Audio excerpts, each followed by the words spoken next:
Bonjour à toutes et tous. Le bonheur au travail, réalité ou faux semblant? Point d'interrogation, c'est le thème.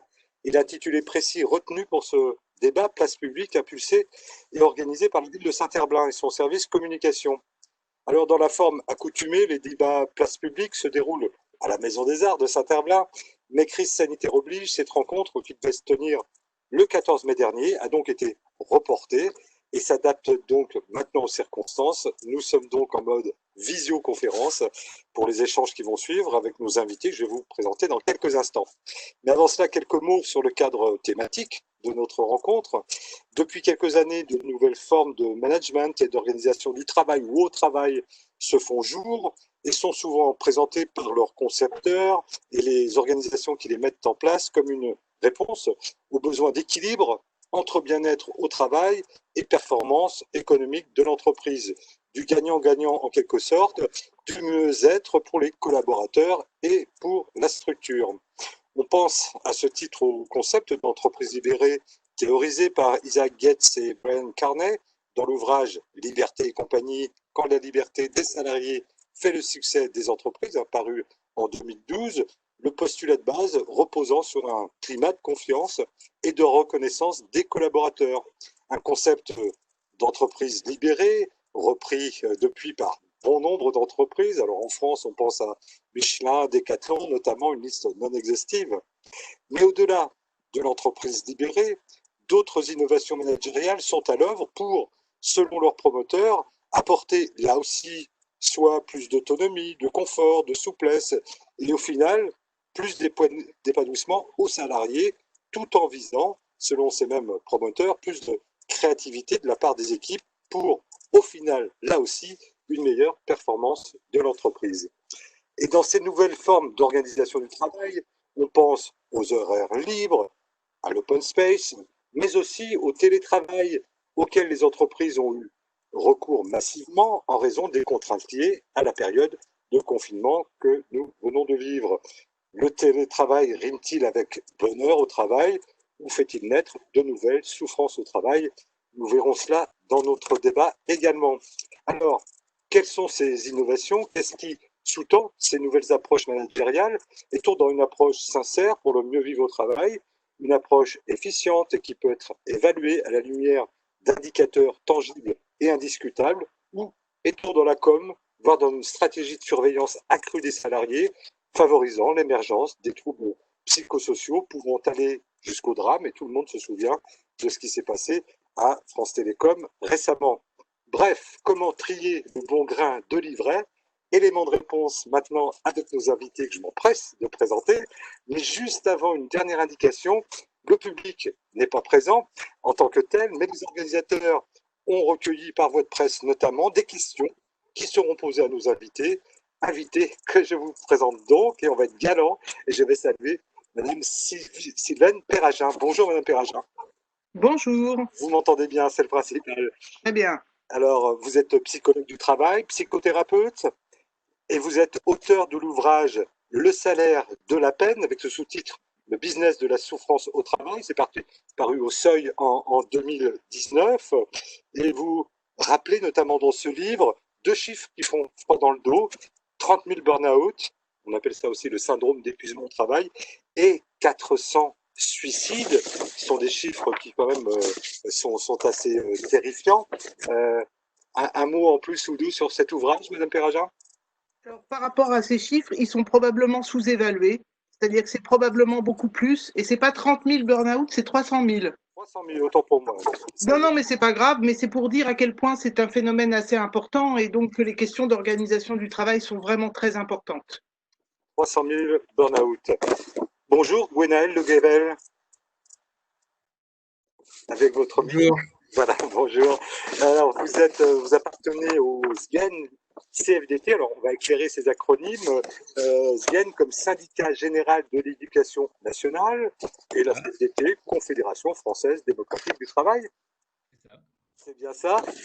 Alors, un syndicat, la CFDT, un syndicat réformiste, hein, comme l'on dit. Et dans votre action syndicale, est-ce que vous vous intéressez de près à ces nouvelles formes managériales, au concept notamment d'holacratie et de sociocratie? Et on verra avec vous comment, en tant que syndicaliste, vous considérez ces nouvelles approches que j'évoquais dans mon introduction et si elles sont un chemin vers un mieux-être au travail pour les salariés, ce mieux-être au travail qui doit être en quelque sorte le Graal de tout syndicat et de tout syndicaliste. Vous souhaitez Voilà. compléter cette présentation? Oui, oui. Alors par contre, je vais me permettre de reprendre un terme, c'est réformiste. Moi, je suis pas fan. Je suis pas fan de ce terme-là et ça a peut-être un lien avec notre débat. Enfin, moi, je le fais en tout cas. En ce sens que il y aurait donc des conservateurs face à des réformistes.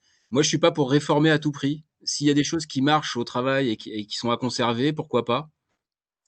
Voilà, donc c'est une opposition qui peut être vite stérile en fait. Donc pour ma part, j'essaye de ne pas trop employer ce terme de syndicat réformiste. Voilà. Qu'on oppose souvent au syndicat révolutionnaire. Voilà. Voilà. J'entends ce que vous dites, Monsieur Lédiavel. Et puis, je vais terminer le tour de ces présentations. Bonjour, Yann Trichard. Bonjour. Vous êtes chef d'entreprise. Vous dirigez CID Conseil, fondé en 1999. CID est un groupe nantais de conseil et d'ingénierie informatique. C'est ce secteur-là qui vous intéresse particulièrement? C'est celui dans lequel je travaille, en tout cas, oui. 200 collaborateurs sur 4 sites et 100 collaborateurs sur le site de Saint-Herblain, où vous êtes basé, où est le siège.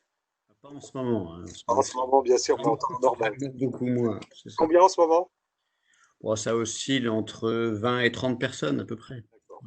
Et puis, vous avez une deuxième casquette que on dit trivialement parce que vous êtes par ailleurs président de la Chambre de commerce et d'industrie de Nantes-Saint-Nazaire, la CCI, une structure qui accompagne les entreprises dans leur vie d'entreprise, justement. On peut dire ça comme ça en quelques mots?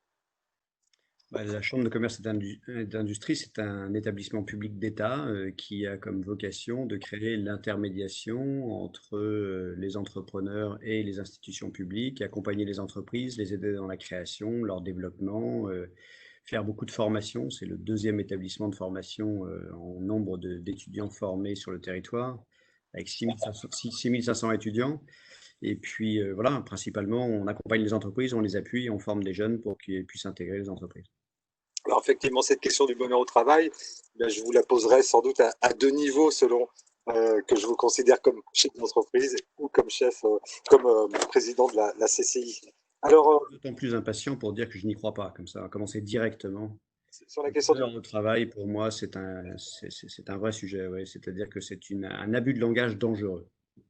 Très bien. Alors, je vais donner la parole successivement à chacun d'entre vous pendant une dizaine de minutes. Hein. Ce sont les règles du jeu qu'on a établies voilà, en toute concertation. Mais je vous laisse la parole, Yann Trichard, avec encore une fois votre casquette de dirigeant d'entreprise. Dans l'entreprise que vous dirigez, vous avez mis en place ce concept d'entreprise libérée. Est-ce que vous pouvez nous préciser de quel constat est partie cette démarche et quelles ont été les conditions de sa mise en œuvre et comment cela se concrétise dans votre entreprise? Et j'ai bien noté que vous ne croyez pas au bonheur au travail. Alors, à quoi croyez-vous? Voilà, je vous laisse la parole. Alors, pour resituer le contexte, en fait, donc j'ai créé l'entreprise en 99 avec une certaine mécanique qui était que je préférais être mon propre employeur. Du coup, c'est ce qui a prévalu comment dire, à la création de l'entreprise. Et puis, en 2008, j'étais membre du CJD, le Centre des jeunes dirigeants, et à l'époque, c'est là où France Télécom, dont vous parliez tout à l'heure, a eu un certain nombre de décès brutaux liés à des suicides. Et du coup, on a parlé vraiment très fortement des risques psychosociaux et puis de tout ce qui était justement pénalisation des dirigeants. Et donc au CJD, on a pris ce sujet-là. Je m'en suis emparé avec un certain nombre de chefs d'entreprise et on a lancé un grand travail avec 200 entreprises pour essayer de voir quels pouvaient être les critères d'un certain bien-être au travail. C'est-à-dire où est-ce que l'entreprise doit être, qu'est-ce qu'elle doit faire et pas, de manière à en fait fournir un terreau à un certain bien-être au travail. Et donc on a travaillé là-dessus, ça a donné l'objet d'un travail assez important avec beaucoup de salariés et d'entreprises, donc 200 et puis plusieurs milliers de salariés. Et on a en fait travaillé sur un travail préliminaire qui est publié d'ailleurs, qui s'appelle Rapport préliminaire sur le bien-être au travail, qui est disponible sur Internet et dans lequel on a sorti un certain nombre de choses qui étaient la base. Et souvent, on dit le bien-être, c'est d'abord, il suffit d'un baby-foot, etc. Donc, ou de, je sais pas quoi, des bons fauteuils. On a considéré, nous, qu'il y avait 8 dimensions essentielles pour que on mette en place, en fait, le bien-être. C'est pas une de ces 8, c'est 8. La première, celle que tout le monde connaît, c'est les conditions matérielles. Effectivement, il faut que les gens soient bien dans leur espace de travail, qu'ils aient les bons outils, etc. Enfin, c'est tout ce qui est conditions matérielles. Un deuxième sujet qui est beaucoup moins évident, c'est l'engagement sociétal.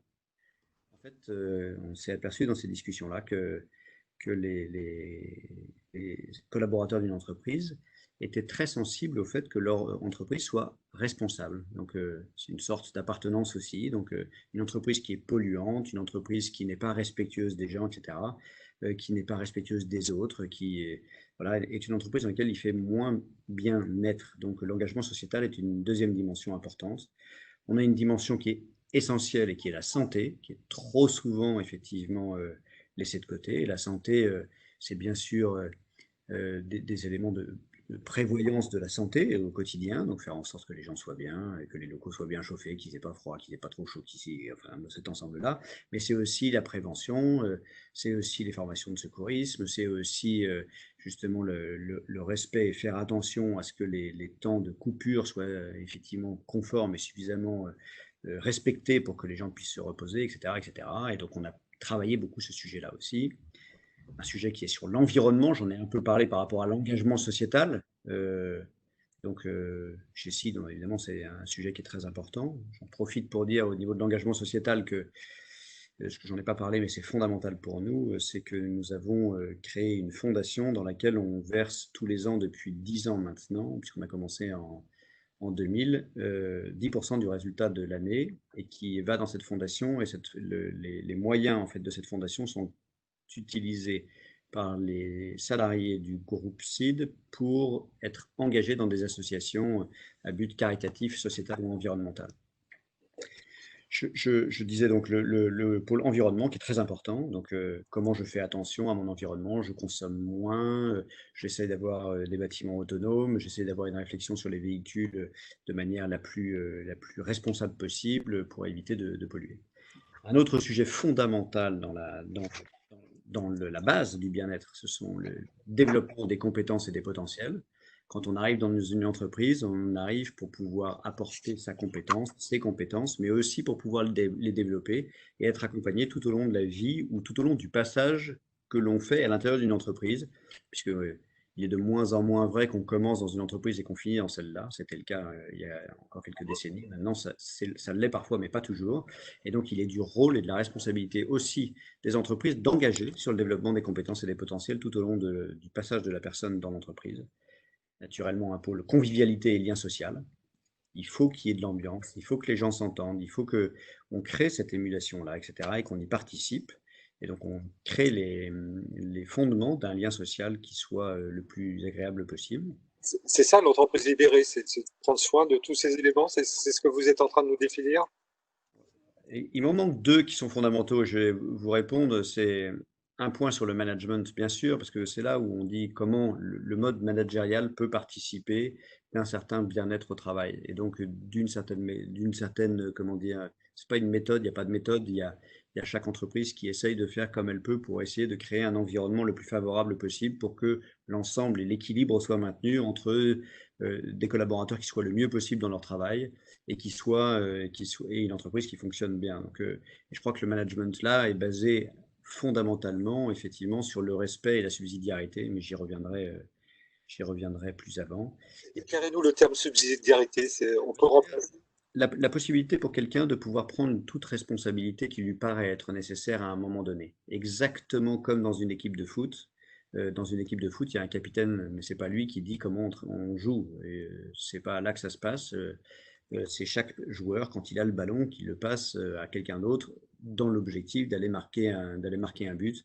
Moi, je crois beaucoup à ça. C'est celui qui fait quelque chose, qui sait comment il faut le faire. Et donc, Après, le rôle de chef d'entreprise, c'est d'accompagner le plus possible cette personne pour qu'elle ait l'ensemble des moyens, la formation, le niveau, les compétences, les moyens généraux pour pouvoir mettre en place le plus simplement ce qu'il sait faire le mieux et puis adapter les moyens à ce qu'il lui va demander par rapport à sa connaissance de son métier. Et la- Le dernier sujet, parce qu'il est fondamental, c'est la vision, parce que même si vous avez un très très bon ami et qui vous dit de monter dans votre voiture, dans sa voiture, et qui vous dit où est-ce qu'on va, t'inquiète pas, comme vous le connaissez, vous lui faites confiance, et puis il vous sort de la ville, il vous emmène 10 km plus loin, et vous avez d'autres choses à faire, il dit mais attends, on va où? Non, non, mais t'inquiète pas, tu peux me faire confiance. Puis au bout d'un moment, il finit par se dire mais moi je comprends pas, et il a besoin, même s'il va venir avec vous pour faire 500 km alors qu'il n'était pas prévu, il a quand même besoin de savoir où il va. Et donc, la gouvernance, la vision, la transparence, une vision claire, partagée de la situation de l'entreprise et de là où elle va est essentielle. Et c'est quand on met ces 8 thématiques-là que, effectivement, eh bien, on arrive à peu près, hein, c'est pas totalement exhaustif probablement, mais c'est une base. Et donc, il faut travailler tous les jours chacune de ces dimensions-là pour essayer de faire en sorte que ce soit le mieux possible. Voilà. Alors, juste, il reste encore 2 ou 3 minutes, mais juste sur un point, sur la question de l'évaluation, c'est-à-dire que vous avez mis en place, alors je ne sais pas si c'était l'objet de discussion avec votre collaborateur, cette démarche, comment ça s'est passé, mais surtout, comment on fait pour évaluer l'efficience, l'efficacité de tout ce que vous nous avez dit, de ces 8 items, comment juger de leur effet positif et sur les salariés et sur la performance de la structure, M. Trichard. Après, je passerai la parole à M. Le Guevel. Dans notre métier, l'indicateur majeur, c'est le turnover. Si les gens sont pas bien, ils s'en vont. Donc, parce on est sur un marché du digital qui est un marché pénurique. Du coup, lorsque les gens sont pas bien, ils s'en vont. Et on a un turnover qui est très faible. Donc, c'est qu'ils doivent pas être mal. En tout cas, on y travaille. Mais encore une fois, je voudrais revenir parce que vous avez parlé de bonheur au travail et je voudrais tuer ce point-là directement dans ma perception.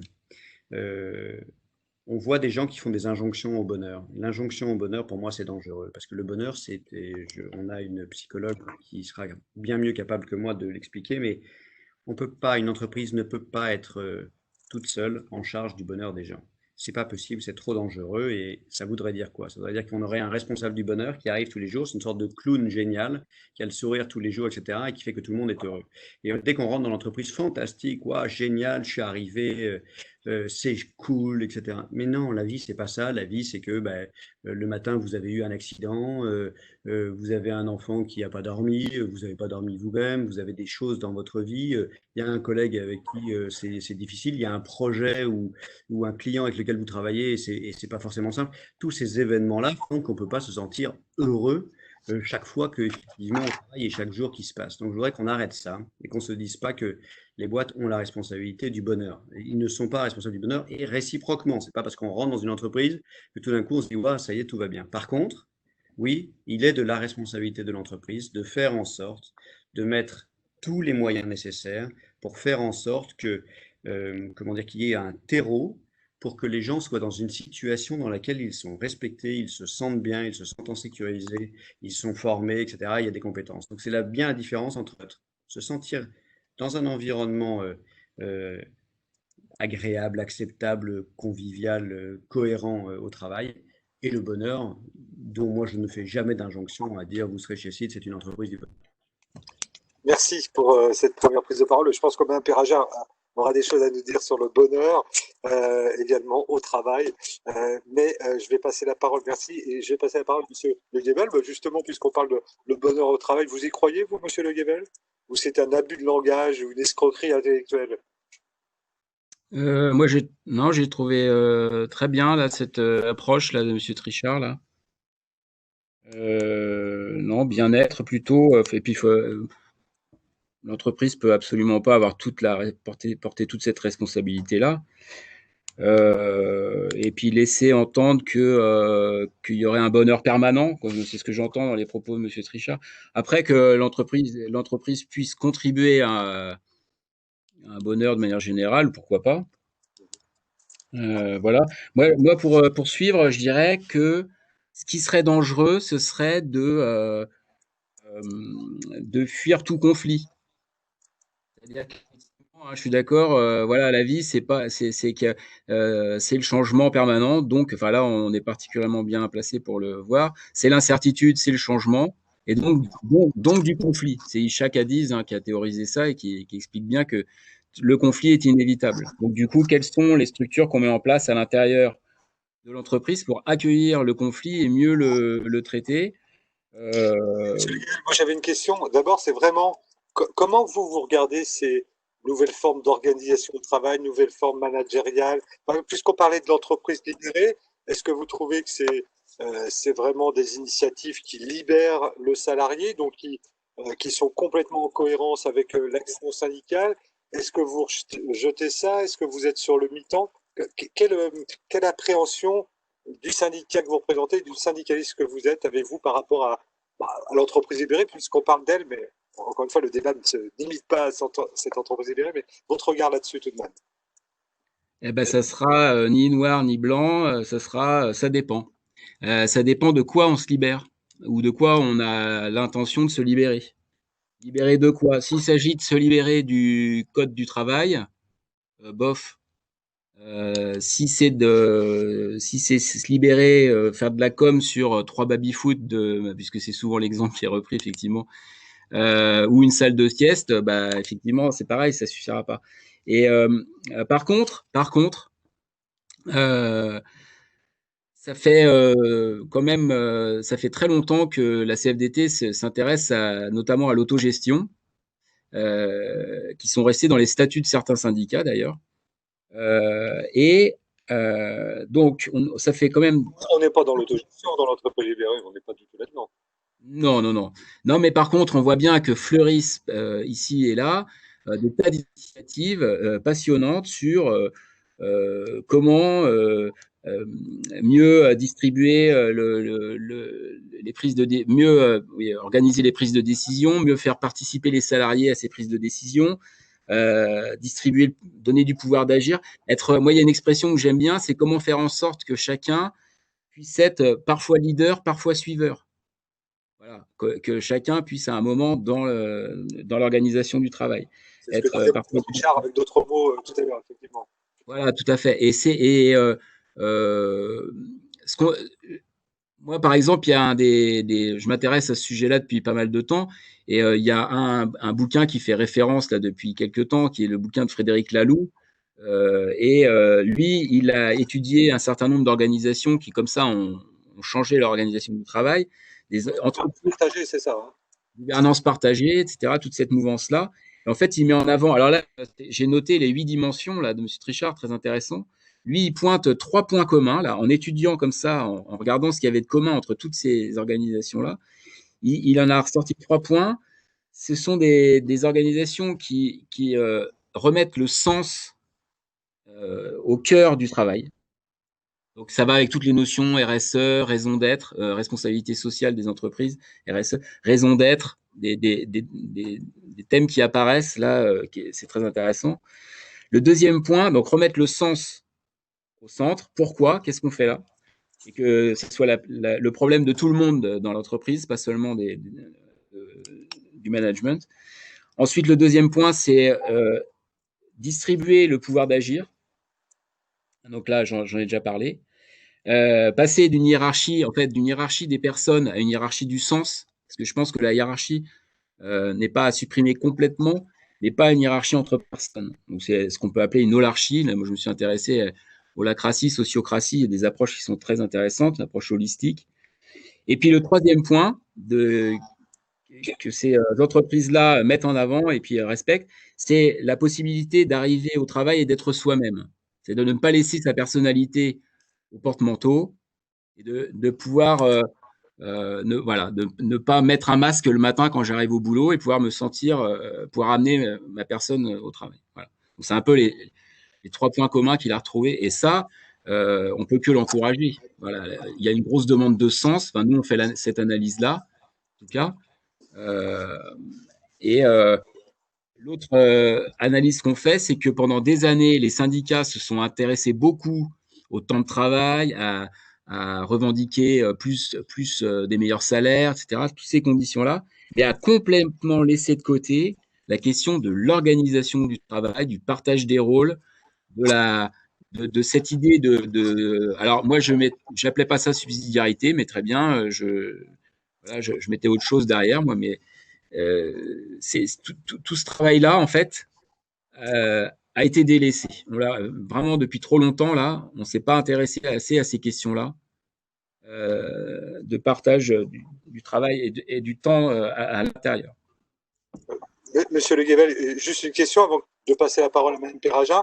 Est-ce que, alors vous vous intéressez vraiment à ces questions, vous parliez de lacratie, sociocratie, de gouvernance partagée, mais plus globalement, les syndicats, votre syndicat de la CFDT est formé justement pour aller, je parlais de trier le beau grade d'ivraie, est formé pour avoir du discernement, parce que on peut avoir des velléités un peu communicationnelles dedans, je pense qu'on en parlera tout à l'heure.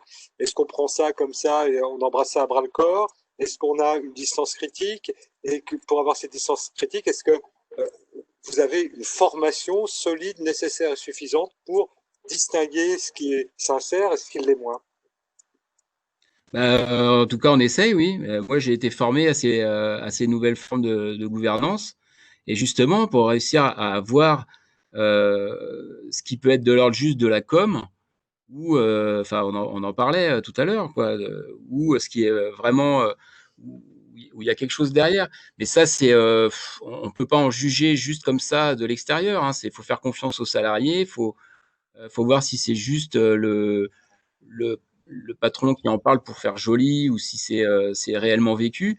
Et puis alors vous parlez de confiance totale, non pas du tout, hein, forcément. Mais on, comme je dis souvent, par exemple, si on reprend des choses que je connais bien maintenant, l'holacratie, la sociocratie, ça reste des outils. Il faut surtout pas perdre ça de vue. Comme je dis souvent, un couteau, ça peut servir à tuer ou ça peut servir à faire des tartines. Ben, c'est pareil pour ces choses-là. C'est-à-dire que si vous les utilisez dans un but, et c'est là que la vision dont parlait M. Trichard est hyper importante, c'est pourquoi vous l'utilisez, pour faire quoi, pour aller vers quoi. Et puis après, la manière même d'utiliser cet outil-là va en faire un outil vertueux ou autre. Voilà. Et donc moi, par exemple, hein, pour être très concret, j'ai fait des formations en holacratie dans lesquelles, pour faire rapide, vous avez une organisation qui n'est plus en pyramide, mais qui est en cercle. Et il y avait des employés d'une entreprise qui nous ont expliqué que leur patron, en fait, avait été passé au cercle, mais en fait, s'était mis premier lien de tous les cercles. Donc, en fait, responsable de tout. Donc, en fait, il avait transformé sa pyramide en cercle, mais toute la culture, la logique qu'il y avait derrière, il l'avait pas embarqué. Il n'y a pas de lâcher prise. Ça peut pas se réduire. Ce que je veux dire, c'est que ça peut pas se réduire à un outil. Enfin, je rejoins finalement Monsieur Trichard sur les 8 dimensions et pas une des 8, quoi. Enfin, c'est-à-dire, c'est systémique tout ça. Ça peut pas, on peut pas prendre juste un des angles et puis s'en occuper. Et on peut pas non plus en délaisser. Merci, Monsieur Le Guével, pour la CFDT. Madame Perraja, je rappelle, vous êtes psychothérapeute, psychologue du travail. Alors justement, comment en tant que chercheuse, vous considérez ces nouvelles approches? Et puisqu'on parle d'entreprises libérées, est-ce que là, vous rejoignez un peu les propos qui ont été livrés dans les deux interventions? Voilà. Comment vous voyez les choses? Alors, d'abord, un préambule. Je vais certainement pas m'amuser à juger de l'entreprise de M. Trichard que je ne connais pas. Et comme le disait M. Le Guével, on peut faire le pire et le meilleur avec à peu près tout. Donc, ça dépend comment on emploie les choses. En revanche, sur la théorisation, alors moi, c'est pas du tout ma réalité, puisque moi, je m'occupe de souffrance au travail, donc je m'occupe ni de bonheur, alors certainement pas de bonheur, mais même pas de bien-être, parce que c'est vraiment pas la majorité des gens que je suis. Et puis d'autre part, ce qui m'intéresse, si vous voulez, c'est finalement, on parle beaucoup de tout ce qu'il y a autour du travail. Et moi, dans ma pratique et dans l'expérience que j'ai, la chose la plus importante chez les salariés, c'est le travail. C'est pas de savoir si l'entreprise. Alors évidemment, si vous êtes dans une entreprise qui vend des armes, il est certain que la responsabilité sociétale, c'est pas terrible. Mais au-delà de ça, n'importe quel travail peut avoir du sens. Il aura du sens si la personne a les moyens de faire un travail de qualité. C'est ça qui va donner le sens du travail.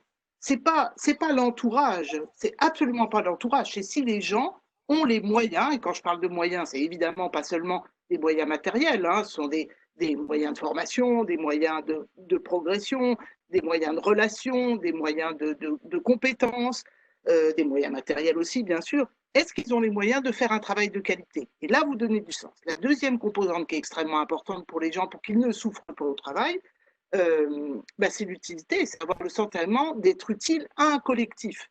Pas seulement d'être utile au monde, parce que dès qu'on fait quelque chose, on apporte une petite pierre à la construction de la société, mais d'être utile au collectif de travail auquel on appartient.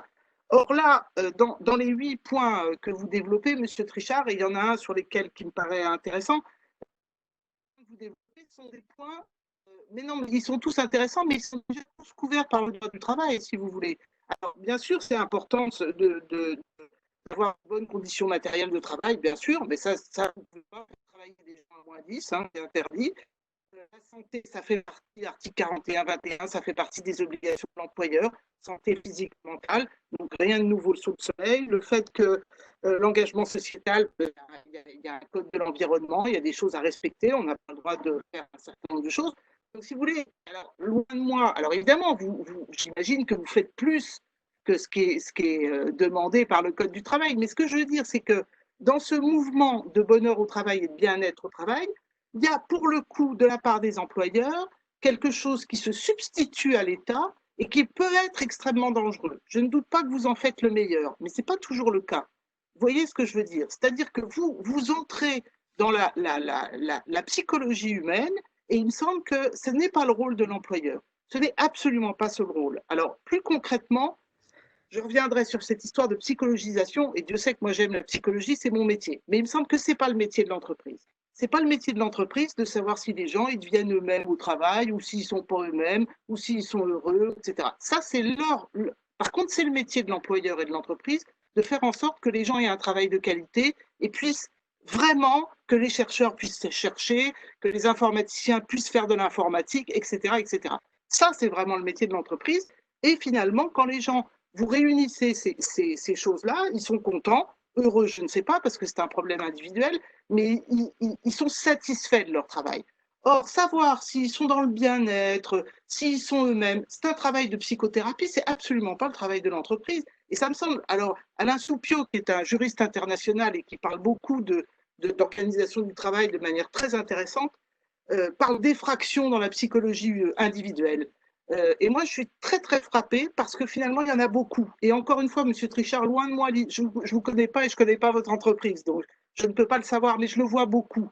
Je vois beaucoup d'effets de com où on vend des choses qui finalement existent déjà. Ben, tout ça, ça existe déjà. La seule chose qui n'existe pas, c'est le respect. C'est obligatoire, hein, il n'y a rien de nouveau là-dedans. Il n'y a pas besoin d'être une entreprise libérée pour respecter ses collaborateurs. J'espère que beaucoup le font quand même s'ils ne sont pas une entreprise libérée. Le seul point qui me pose question dans ce que vous avez dit, c'est la subsidiarité. C'est un mot intéressant, hein, c'est une question intéressante, mais quid du lien de subordination? Quid des règles, des contours, des responsabilités? Qu'est-ce qui se passe quand quelqu'un prend une mauvaise décision alors que ce n'est pas son métier? Il a pris la responsabilité de la prendre. Enfin, vous voyez, ça pose des questions quand même tout à fait fondamentales et qui doivent être réglées en amont parce que si elles ne le sont pas, là, vous générez du stress. En revanche, hein. Enfin, pas vous particulièrement, bien sûr, hein, mais ce type d'organisation, si vous voulez, voilà. Alors, maintenant qu'il faille re-questionner le lien de subordination, moi, je suis tout à fait d'accord. Je pense, et le confinement a bien montré qu'il y avait une lassitude de ce lien de subordination. Donc, qu'il faille le re-questionner, c'est possible, mais pour l'instant, il existe. Donc, qu'est-ce qu'on fait avec, si on met en parallèle ou en action conjointe, ce lien de subordination, le Code du travail avec ce qu'il implique de responsabilité? Vous parliez de la pénalisation des dirigeants, ben oui, ça existe, hein, oui, et elle n'est pas passée, cette pénalisation. Et la responsabilité subsidiaire, ou qui s'est subsidiarisée à un moment X, quels sont les contours, comment on les définit. Et ça, dans des entreprises, ce qui n'est peut-être pas le cas de la vôtre, mais dans des entreprises où c'est mal défini, c'est extrêmement toxique et on arrive à des moments où, comme me le disait M. Le Guével, où justement, quand tout va bien, puis dès que ça ne va plus, là, on arrive à des affrontements qui peuvent être embêtants, si vous voulez. En tout cas, moi, c'est ce que je constate. C'est-à-dire que les discours de ce type sont extraordinairement attrayants, hein. La confiance, le respect, bah oui, bien sûr, qui est contre personne, hein. Maintenant, quels en sont les contours et quelles en sont les règles de fonctionnement? Ça, c'est très important.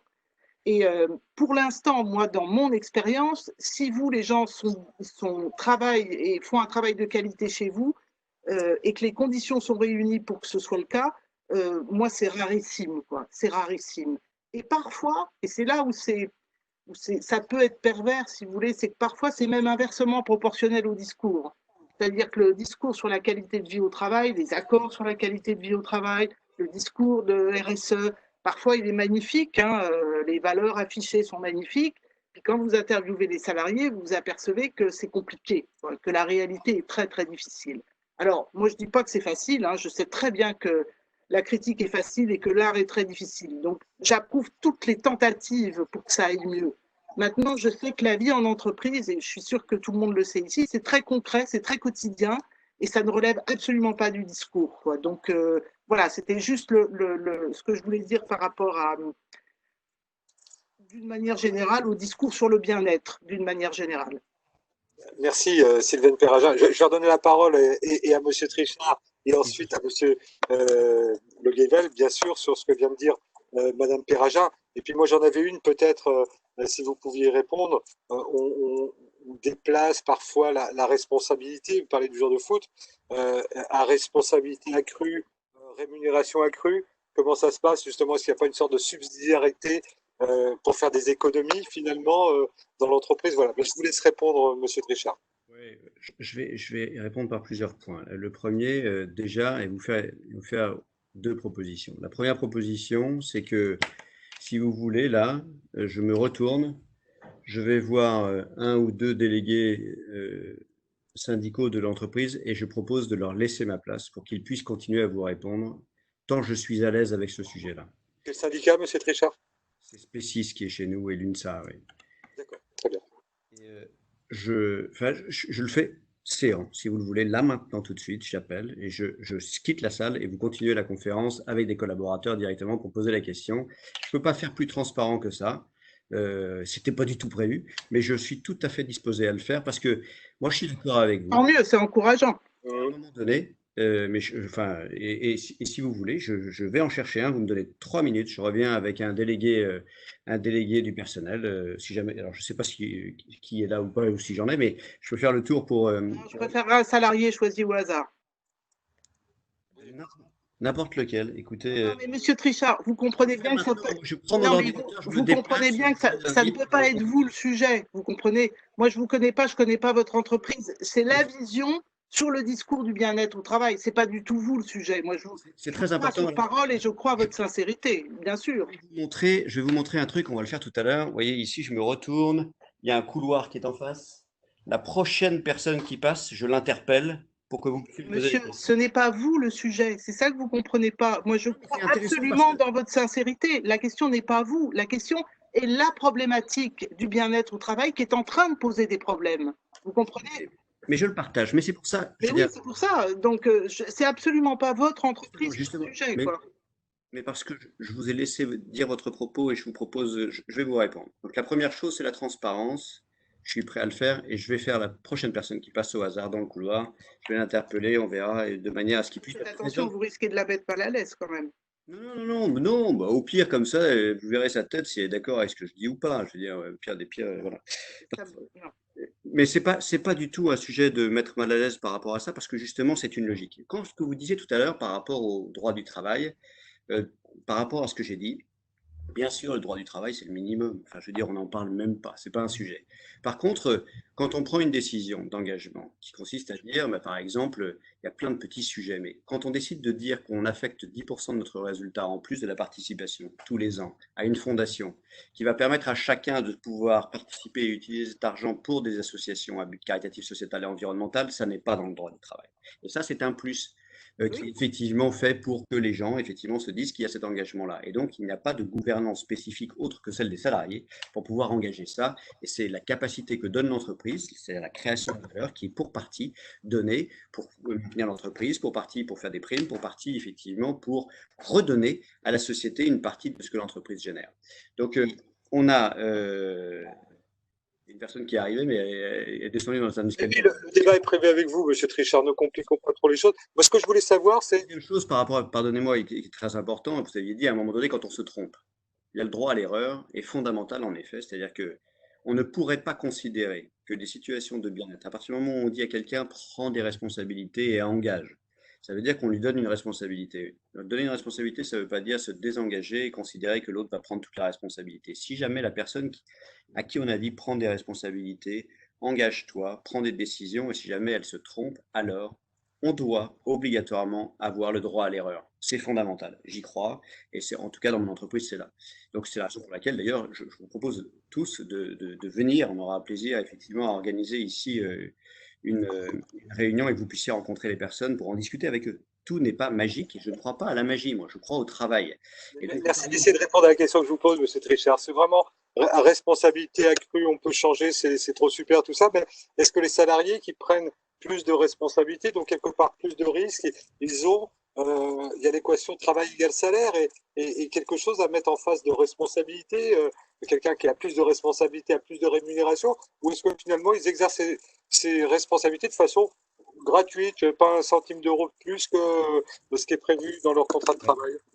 vous parlez alors la réponse est les salaires ici sont les salaires. On a nous une règle qui est on est dans un métier qui est très en tension encore une fois et donc il y a des échanges. On recrute, on a plusieurs personnes qui s'occupent du recrutement en permanence et donc on a une vision extrêmement claire des rémunérations sur notre domaine. Et donc l'engagement que nous avons, c'est que évidemment hommes, femmes, Hein. pas de différence. Et deuxièmement, en fonction de, mais si, mais je vais y venir. Quand les gens progressent ou changent de job, eh bien, ils ont des rémunérations qui vont avec. Et donc, évidemment, il n'y a pas de sujet par rapport à ça. Donc, les rémunérations sont cohérentes par rapport à l'engagement des personnes.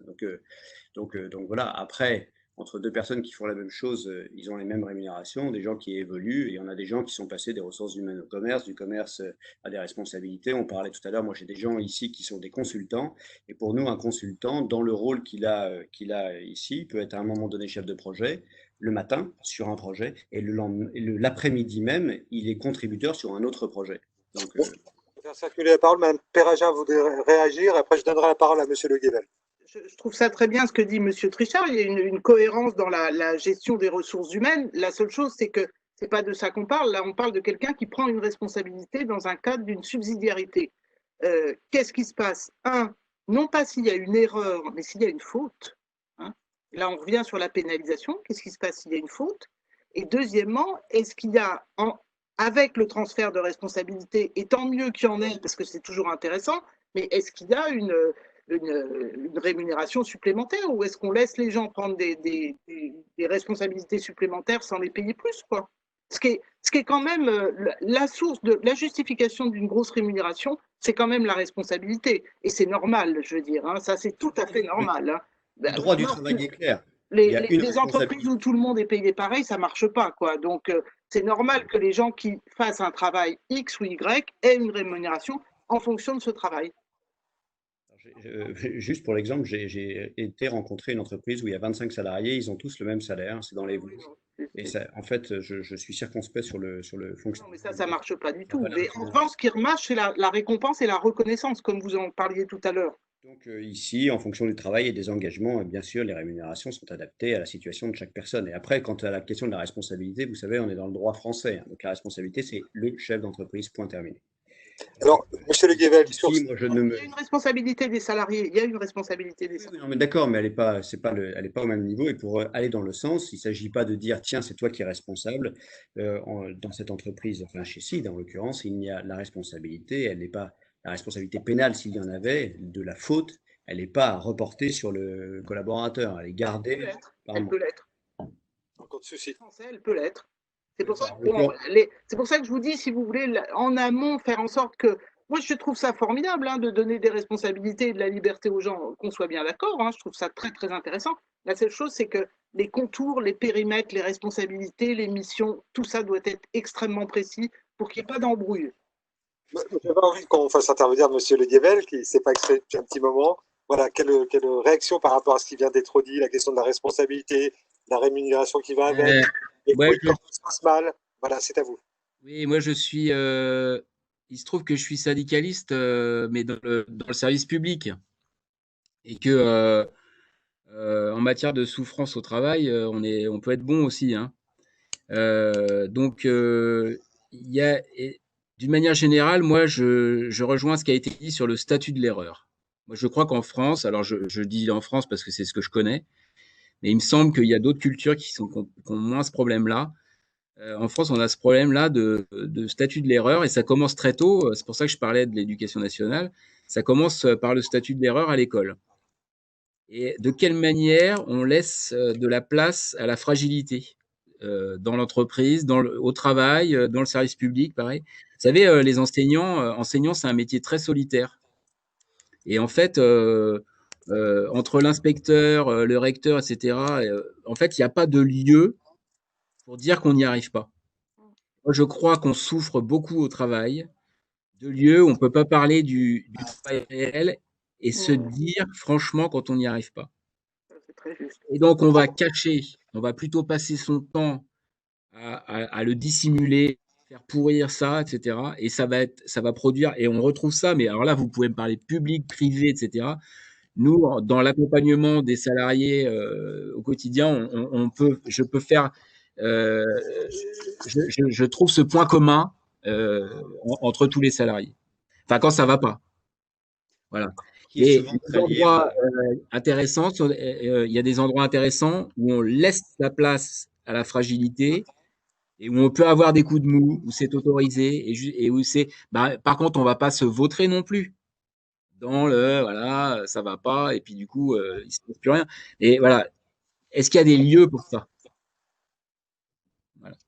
Question qui reste ouverte, bien sûr. On est toujours dans le débat, un visio-débat, hein, le bonheur au travail entre réalité ou faux semblant, débat public, hein, que l'on fait dans des circonstances adaptées justement à la crise sanitaire. On est toujours avec Gwen Le Guével qui vient de s'exprimer, syndicaliste SGEN, CFDT. On est toujours avec Yann Trichard, dirigeant du groupe CID, président de la Chambre de commerce de Nantes-Saint-Nazaire, et toujours avec Sylvain Perragin, psychologue du travail, auteur, hein, je le rappelle, du salaire de la peine. Monsieur Trichard, je vais revenir vers vous.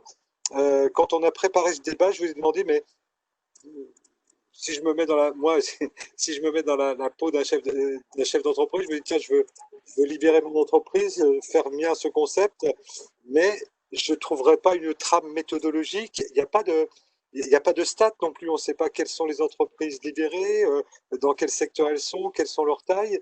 Il y a un flou incroyable quand même à travers ce concept, alors que quand on vous entend, et puis on croit tout à fait à la sincérité de ce que vous nous dites, il y a des choses qui sont assez sont des leviers importants. Qu'est-ce que vous pensez de ça justement, ce manque de méthode et de trame méthodologique? Moi, ça m'étonne. Non, je crois, enfin, encore une fois, la méthode, c'est le droit du travail. C'est clair. Je veux dire, on a un cadre, c'est comme une des règles du jeu et on est dans les règles du jeu. Après, c'est la question de qu'est-ce qu'on peut faire à l'intérieur de ce cadre qui nous est donné. Donc, c'est là où on essaye effectivement de dire, et sans rentrer, parce que je partage pleinement le point, il ne s'agit pas de rentrer dans de l'apprentissage psychologique ou de l'apprenti psychologie qui serait dramatique parce qu'on n'est pas formé pour et c'est pas notre métier. Donc, c'est pas le rôle de l'entreprise. J'ai envie de dire, la base de la base de la base, c'est la confiance. En fait, à partir du moment où vous vous dites par défaut, j'ai confiance en la personne, ça veut dire que vous êtes moins obligé de la contrôler, donc moins obligé de jouer au petit chef. Bon, C'est fragile la confiance, monsieur Trichard. C'est plus fragile que le droit quand même.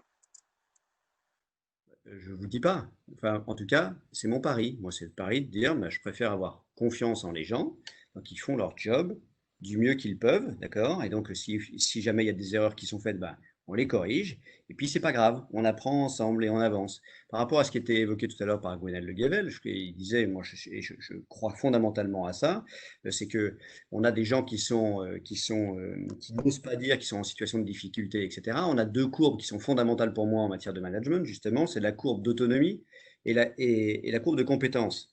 Et donc, en fait, plus je donne de l'autonomie, plus il faut que je sois compétent. Sans ça, si jamais je donne beaucoup d'autonomie à quelqu'un et qu'il n'est pas très compétent, il se retrouve complètement, effectivement, isolé. Et à l'inverse, s'il est très compétent, qu'on ne lui donne pas d'autonomie, il ne se retrouve pas reconnu. Donc, il y a une sorte de continuum au milieu, là, où je suis intermédiaire entre l'autonomie et la compétence, et donc je suis en zone de confort. Bon, donc la base, c'est la confiance, et essayer de ne pas être effectivement dans le contrôle systématique de tout, et jouer au petit chef. Donc, quand on commence à se dire, je fais confiance, et chacun, donc c'est pas moi le grand chef qui décide de tout, mais je laisse les personnes faire ce qu'ils savent faire. Voilà, ça donne un fonctionnement. Je dis pas qu'il est magique, encore une fois, je dis que ça donne un fonctionnement qui me paraît être à peu près agréable pour tout le monde. Je remets absolument, comme Madame Perraja, je remets absolument pas en cause votre sincérité, votre intégrité, mais je me dis que ce cadre méthodologique et juridique, il existe, et je me dis, tiens, Monsieur Trichard aurait pu s'en emparer, c'est le cadre de la coopérative, de la SCOP. Il y a des exemples, il y a une entreprise que je connais bien parce que dans mon activité de journaliste radio, je suis cette entreprise depuis sa mutation en SCOP d'amorçage, un dispositif que vous savez, c'est une entreprise qui marche du feu de Dieu avec là des responsabilités qui sont cadrées par le droit, donc on n'est plus dans la confiance, la subjectivité. Est-ce que là, vous avez pensé à la coopérative, Monsieur Trichard? Et j'avais envie de demander son point de vue là-dessus à Mme Perraja également. Est-ce qu'elle a suivi des entreprises, en tout cas des salariés, dans ce genre de structure entrepreneuriale, et est-ce qu'elle a noté des choses qu'elle pourrait nous livrer? Mais Monsieur Trichard tout de suite. Et Monsieur Guével pourra réagir aussi ensuite. Alors dans ce travail, on est quelques-uns à se voir régulièrement, et donc moi j'ai des copains qui ont des scopes, et là on rajoute une autre dimension c'est pas le choix qu'on a fait nous, on s'est posé la question, on a de l'actionnariat salarié, on a une quarantaine d'actionnaires salariés.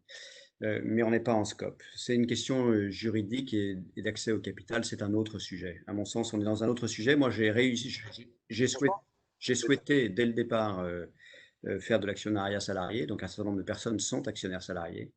C'était un choix, voilà, que j'assume. Il y en a qui décident de ne pas le faire, voilà. Mais c'est une forme juridique, et je ne crois pas, sincèrement, avec mon expérience, mais ça ne vaut que celle-là, pour en avoir discuté beaucoup, que le fait d'être en scope ou pas, d'accord, ou d'être en coopérative pure, en scope, ou en EPIC, enfin il y a un certain nombre de statuts qui existent comme ça, ou en SARL ou en SA, etc., ait un impact direct sur le fonctionnement interne d'une entreprise. Donc il y a un lien qui est un lien sur la manière de distribuer, oui, sur la manière de le faire, mais même pas sur le fait de le faire, parce que c'est pas, d'accord, on est bien sur une modalité qui est faite. Donc c'est une autre dimension, qui est une dimension effectivement juridique associée à l'organisation. Mais là, il y a plein de formules, et à l'intérieur des scopes, les modèles ne sont pas les mêmes non plus. C'est des scopes avec certaines qui sont des filiales en société anonyme, etc. Il y a pas mal de modèles là-dessus, jusqu'à un modèle que j'ai été voir effectivement d'une scierie dans le centre de la France qui est complètement avec un modèle donc en scope et avec salaire équivalent. Et pour lesquels effectivement c'est pas si simple, semble-t-il. Donc je sais pas, moi encore une fois, je trouve que c'est très compliqué. La science est molle par construction, hein, puisqu'on parle d'humains, qu'on n'est pas des psychologues, etc., que chacun vient dans sa construction. On essaie juste de faire le maximum pour que les choses soient les plus agréables ou les moins désagréables possibles pour tout le monde. La science est molle, mais le droit est dur, hein, dur à l'ex et de l'ex. Madame Perraja, sur cette question. Alors, moi, il se trouve que je suis associée, moi, à une SCOP qui s'appelle Emploi, qui est une SCOP formidable qui fait de l'intégration pour les travailleurs handicapés en milieu ordinaire. Dans quel coin? Pardon? Situé où? J'ignorais, hein, sincèrement. En Île-de-France, Emploi avec un A. Et Monsieur Trichard, vous dites que ça change rien. Moi, je trouve que ça change beaucoup de choses. Non, je n'ai pas dit que ça changeait rien. J'ai dit que c'était montrer une nouvelle dimension. Pardonnez-moi. Oui, ça donne une nouvelle dimension, absolument. Et ça change beaucoup de choses parce qu'il me semble que l'approche n'est pas la même. Et du coup, les intentions ne sont pas les mêmes, les cadres ne sont pas les mêmes. Et quand vous dites que vous faites confiance à vos collaborateurs, mais tant mieux, mon Dieu, quelle bénédiction, mais tant mieux. Mais en aucun cas, ça peut être une méthodologie d'entreprise. C'est une position parfaitement subjective qui vous appartient. C'est Non, absolument mais ce que j'ai dit. absolument, mais qui vous appartient et mieux, je veux dire. C'est absolument ce que j'ai dit. De toute façon, non, mais bien sûr, mais c'est pas une méthodologie, ça peut pas être un. Pour laquelle je dis il n'y a pas de méthodologie spécifique. Non, il n'y en a pas. À ça, il y a simplement un engagement. Oui, un engagement personnel, mais du coup, il n'y a pas d'entreprise libérée, quoi. Ça n'existe pas, en fait. Il y a vous qui faites quelque chose de bien parce que vous avez une philosophie qui est bonne dans votre entreprise. Et là, dans ce que vous me dites, il n'y a rien de. Encore une fois, libéré, quoi. On garde le lien de subordination, on garde la collaboration, on garde la structure juridique de l'entreprise, on garde le droit du travail. Donc, on garde tout. Ce qui change, attendez, permettez-moi de finir. Ce qui change et ce qui peut tout changer, en effet, c'est votre position personnelle. Absolument. Et ça, on sait bien que c'est le chef d'entreprise qui fait descendre en cascade un état d'esprit dans son entreprise et que, vous savez, moi je me souviens, j'avais fait un audit dans une entreprise et quand je traversais l'entreprise et j'entendais tout le monde crier. Ils se criaient les uns sur les autres. Je me disais quand même, c'est quand même étonnant. C'était au début où je commençais à faire des audits, donc il y a plus de 20 ans. Et je suis arrivée dans le bureau du directeur qui était en train de crier sur son assistante. Donc, si vous voulez, je suis absolument convaincue que l'état d'esprit du chef d'entreprise descend en cascade sur toute son entreprise. Donc, quand je dis votre position personnelle, ce n'est pas un épiphénomène, c'est un phénomène extrêmement important. Et ça change tout. En revanche, faire de ça une théorisation sur l'entreprise libérée, là, vous êtes libéré de rien du tout, si vous voulez. Vous êtes dans le droit du travail, c'est très bien. Pardonnez-moi, mais alors, je ne sais pas si c'est le sens du débat. Enfin, je ne croyais pas que c'était ça la question, parce qu'en fait, moi, je ne suis pas le théoricien de l'entreprise libérée et objectivement. Ah bon, bah, d'accord, alors. Objectivement, je m'en fous. Il faut que vous ayez le débat avec Isaac Getz, qui est le type qui a regardé. Vous vous présentez, on vous présente comme une entreprise libérée. Donc voilà, quoi, je veux bien, moi. Je vais vous répondre. Donc, il y a des gens qui ont écrit un bouquin là-dessus en regardant un certain nombre d'entreprises et qui ont écrit des choses qui, justement, en regardant un certain nombre de personnes à l'intérieur de ces entreprises, ont vu que cette entreprise avait une résilience, un meilleur être que d'autres, etc. Donc, ils en ont tiré un certain nombre de choses qui sont effectivement, qui leur ont paru intéressantes et à partir desquelles je me suis inspiré pour essayer de créer une organisation qui soit la plus agréable possible pour réaliser l'objet de cette entreprise qui est de faire des développements informatiques. Après, je veux dire, je ne vais certainement pas rentrer avec vous parce que ce n'est pas mon propos et justement, je suis contre les théories parce que le problème de la théorie, c'est qu'il faut les comprendre en réalité et qu'on fait ce que l'on peut. Encore une fois, vous savez… C'est pour ça que je vous dis que l'élément différent, c'est vous. Je vous dis, l'élément différent, c'est vous. Tant mieux. Parce qu'il faut que ce soit comme ça. Pas que, madame. Il y a des choses. J'ai parlé tout à l'heure de sujets. Quand on décide d'appliquer 8 dimensions et qu'on y fait attention tous les jours, c'est une sensibilisation. Et ça, pour le coup, c'est se rappeler les choses. Quand on décide de dire on a un socle fondamental de valeurs qu'on appuie et qu'on a défini ensemble avec les collaborateurs dans un séminaire où on s'est mis ensemble, on se dit, OK, sur quoi on s'appuie? Alors, vous allez me dire, c'est le standard, mais en fait, on s'appuie toujours dessus. Alors, elles sont confiance, intégrité, respect. Bon, ça est très vague, monsieur. Le respect, c'est très concret, c'est très quotidien. Le respect, on peut en parler, mais ça ne se mange pas en salade, excusez-moi, mais et pour tout autant, le monde est pour le respect. Vous savez, ça me fait penser à quelqu'un qui m'avait arrêté dans la rue en me disant « Est-ce que vous êtes contre la guerre? Il faut signer une pétition. » Bah oui. Et pour autant, vous avez été dans une entreprise dans laquelle vous avez vu des gens qui criaient tout le temps. Bon, eh bien, donc c'est la preuve. Oui, c'est la preuve. Pardonnez-moi, madame. C'est une entreprise qui avait une charte de valeurs avec marqué respect, intégrité et tout ça. C'est bien ce que l'on dit. Parlons moins et agissons, quoi. Vraiment. Madame, si jamais votre sujet de me faire un procès d'intention, je vous laisse le faire et je vous propose de venir dans cette entreprise. Pas du tout. Mais si. C'est le discours. C'est le discours. Je maintiens qu'il est important dans une entreprise, effectivement, d'avoir des valeurs et de faire en sorte qu'elles soient appliquées, respectées. Et donc de s'appliquer à soi-même, en premier lieu, effectivement, ce que l'on dit qu'il faut faire. Eh bien ici, dans cette entreprise, et juste avec cette modeste expérience d'environ 200 personnes, eh bien on essaye de faire ça. Je ne dis pas qu'on le fait bien tous les jours, mais fondamentalement on essaye, madame, fondamentalement on essaye, et on n'est probablement pas l'entreprise la meilleure du monde, etc., mais en tout cas on essaye de faire en sorte que les gens s'y sentent le mieux possible. Madame... Oui, monsieur, je vais juste vous dire un mot. Ça fait plus de 20 ans que je fais des audits sur la souffrance au travail. Ça fait plus de 20 ans que ça, j'entends ce discours-là des employeurs. Et que, attendez, et que je constate une autre réalité. Je les accompagne en collectif et en individuel. Donc, je vous crois sur parole et je ne vais certainement pas vous faire un procès d'intention parce que je n'ai aucun élément pour le faire. Donc, vraiment, je ne le ferai pas. Par contre, respectez mon expérience qui est que le décalage, et c'est un des problèmes de cette question du bonheur au travail, ou plutôt de la souffrance au travail, parce que le bonheur au travail, c'est une vaste plaisanterie et c'est pas loin d'une escroquerie intellectuelle, mais une des questions, c'est la sémantique, si vous voulez, et c'est l'utilisation de la sémantique, parce qu'on est dans une manipulation sémantique qui est de plus en plus grande. Je ne dis pas que c'est votre cas, je vous crois sur parole. Non, bah ça, non, non.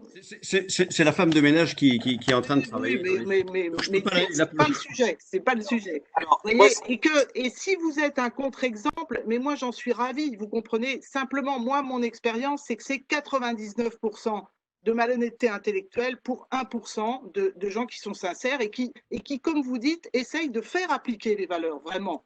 C'est ça qui est important dans les valeurs, c'est pas de les afficher, c'est de les appliquer. Absolument. Je vais reprendre la main, je vous remercie. Je repasserai la parole évidemment à tous, mais j'ai envie de la repasser également à Monsieur Le Guével, qui s'est pas exprimé depuis quelques temps. Et puis je vous l'avais dit, on a des questions du public, alors des questions auxquelles on a partiellement répondu. Donc je vais me poser il y en a 7 pour rien de vous cacher. Alors vraiment, elles sont formulées dans les termes exacts dans lesquels elles sont parvenues aux organisateurs.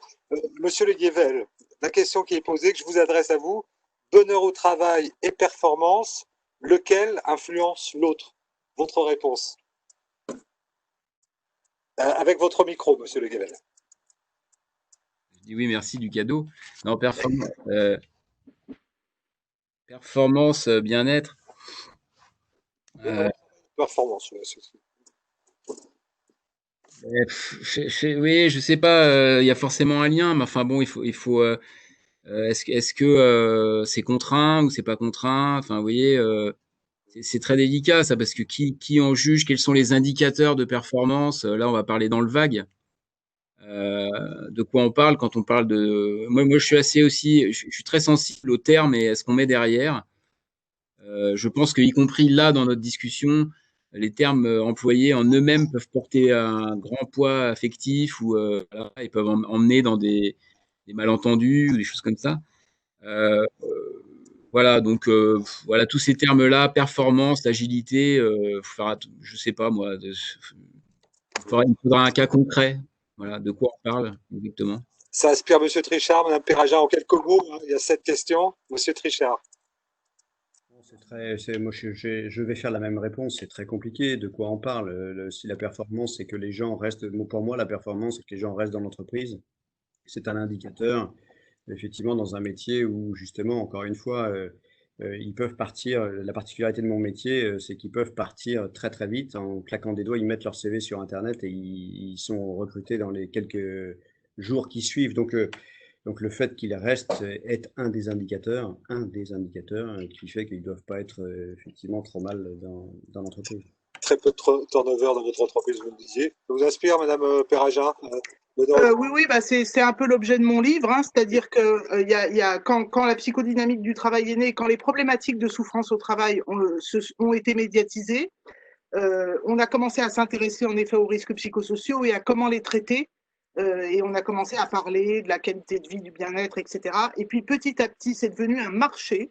Et ça, c'est vraiment pour ça que j'ai écrit ce livre, parce que c'est devenu vraiment un marché économique qui a été pris par des grands cabinets de ressources humaines et qui, eux, ne vendent pas du bien-être, ils vendent de la performance, parce que c'est aux employeurs qu'ils s'adressent. Et en aucun cas, ils sont là pour vendre quelque chose qui va permettre aux salariés d'aller mieux. Et si vous prenez toutes le marketing de tous les cabinets de ressources humaines, c'est on va vous aider. On va aider qui? Les entreprises. On va vous aider à être plus performant en étant mieux. Et ça, c'est un détournement, si vous voulez. Je ne dis pas qu'il ne faut pas être performant, bien sûr, mais le sujet, ce n'était pas celui-là. Et donc là, on utilise la souffrance au travail, ce qui est absolument pas éthique, si vous voulez. On utilise la souffrance individuelle pour vendre de la performance, qui était d'ailleurs les mêmes cabinets qui vendaient du management par le stress pour être plus performant il y a 20 ans. Voilà, ça m'inspire ça. Une autre question sur la performance. Là aussi, je vous livre dans les termes précis dans lesquels nous sommes parvenus. Alors, la performance et le bien-être sont deux notions déterminées en grande partie par les relations au travail. Le manager a donc quand même un rôle primordial, point d'interrogation. Vous parliez de lien de subordination, voilà, M. Trichard, M. Le Guével, Mme Perragin. Enfin, oui, je crois qu'il y a une responsabilité. Donc, bien sûr, un rôle et une responsabilité très importante de quelqu'un qui décide de créer son entreprise. Alors, moi, je ferai des distinguos parce que je pense qu'il y a deux typologies de dirigeants. Il y a ceux qui ont créé leur entreprise et qui sont propriétaires de l'entreprise. Et il y a les dirigeants salariés. Je pense qu'il y a quand même deux catégories, deux modes de fonctionnement. Et les petites entreprises et les grandes entreprises aussi, parce que malgré tout, ce ne sont pas les mêmes cycles. Si vous voulez, moi, j'ai créé mon entreprise il y a 21 ans et je prévois bien d'être là dans 10 ans. C'est parce que c'est là. Après, je pense que je partirai à la retraite, mais la logique, elle est vraiment effectivement d'avoir cette continuité. Et je crois que cette continuité est importante dans la logique de la culture d'entreprise qu'on souhaite faire. Je ferai la différence avec quelqu'un, un manager qui va être dans une entreprise pour 2 ou 3, dans une place de management pour 2 ou 3 ans, et pour lequel du coup, c'est sa surperformance individuelle qui va être notée. Donc, je pense qu'on a une différence dans l'appréciation des choses. En tout état de cause, oui, le rôle d'un entrepreneur et d'un manager est extrêmement important dans justement le bien-être ou le mal-être au travail, naturellement. Monsieur Le Guével, je vais vous poser une autre question, du public également, hein. Comment favoriser le bien-être au travail sans tomber dans l'excès du bonheur au travail? Je crois que vous aviez commencé à répondre. C'est justement ce que je fais d'ailleurs, hein. Oui, moi je crois il faut accueillir la fragilité et de l'accueillir de manière collective. Parce qu'aujourd'hui, je pense qu'il y a, notamment dans l'éducation nationale, un gros problème de psychologisation et de médicalisation. En gros, tu as un problème, va voir un psy, puis tu reviens nous voir après. Alors qu'en fait, on oublie de questionner l'organisation du travail collectif qui a fait beaucoup de dégâts. Et donc, on individualise le problème et c'est terrible parce que c'est la personne qui est le problème. Et on oublie complètement, je le redis, mais toutes les questions d'organisation du travail, je prends des termes psy, mais de normopathes qui sont autour et qui font que la personne craque. C'est-à-dire les gens qui sont dans la norme autour, etc., et qui ne disent rien, mais qui n'en pensent pas moins. Vous voyez, ça, c'est des phénomènes qui font qu'une personne peut complètement craquer. Alors, moi, je me méfie syndicalement de l'expression. Ça pourrait être intéressant qu'on parle de ça, mais de l'expression burn-out qui est utilisée à tort et à travers. On parlait d'épuisement professionnel. C'est pas la même chose d'avoir un épuisement professionnel passager et puis de rester dans son lit 6 mois. Quoi. Je caricature un peu, mais il y a des choses entre les deux. Bon, voilà. Mais ce que je constate quand même dans les conflits, quand les gens font appel à nous, c'est souvent que on les laisse tout seuls dans leur. Je vais dire un gros mot, mais voilà, on les laisse tout seuls, quoi. Et se débrouiller avec le psy, puis avec leur cachet, quoi. Et voilà, je fais un gros trait, hein, je suis désolé, mais c'est quand même une tendance qu'on voit. Et moi, je me pose la question, comment refaire du collectif dans les collectifs, comment on refait des collectifs de travail? Alors, Oui, si vous me permettez, ce que dit M. Le Guélec est extrêmement important parce que je vous ai parlé au début de notre débat de la qualité du travail. Et les gens souffrent de ça. Et c'est aussi pour ça qu'ils se retrouvent seuls. Souvenez-vous de cette dame qui était directrice d'école qui s'est suicidée. Elle a dit Oui. je ne peux plus faire mon travail correctement. Je n'ai plus d'appui. Et dans ce que vous dites, c'est pas faire des groupes de parole autour d'une fragilité humaine. C'est faire non, mais bien sûr, mais c'est faire des réunions collectives autour de l'organisation du travail pour savoir comment l'améliorer en collectif. Voilà, la dispute professionnelle. Absolument. Voilà. Comment on parle du travail? Est-ce qu'on donne des espaces, des lieux, des temps pour parler du travail, pour parler de ce que De Jour appelle le travail déontique, c'est-à-dire c'est quoi les règles du travail pour que ça marche bien? Et comment ça se fait à un moment que ça marche pas et que toi tu fais comme ça et moi je fais comme ça et on échange sur les règles.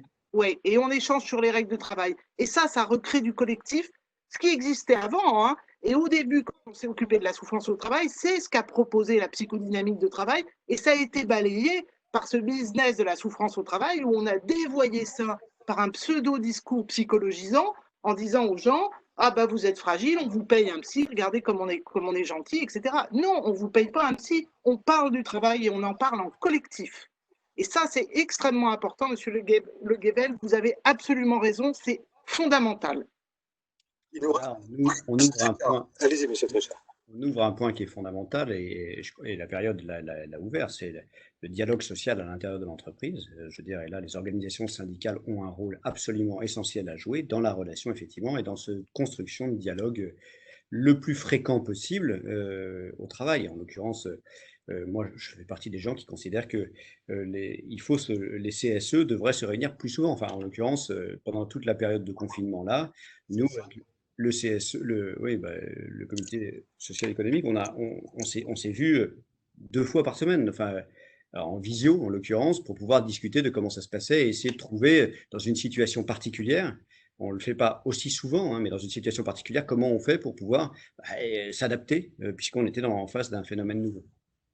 Le bonheur au travail, on en parle encore pendant un quart d'heure dans cette conférence Place Publique qui emprunte une forme inusitée jusqu'alors avec vous, Yann Tréchard, dirigeant du groupe CID et président de la Chambre de commerce et d'industrie de Nantes-Saint-Nazaire, avec Sylvaine Perragin, psychologue du travail, et avec Gwen Louviével du syndicat CFDT. Alors, je vais peut-être rester avec vous, monsieur Tréchard, mais avec vous, là aussi votre casquette de chef d'entreprise, peut-être celui d'être président de la CCI, vous la prendrez quand vous le souhaitez.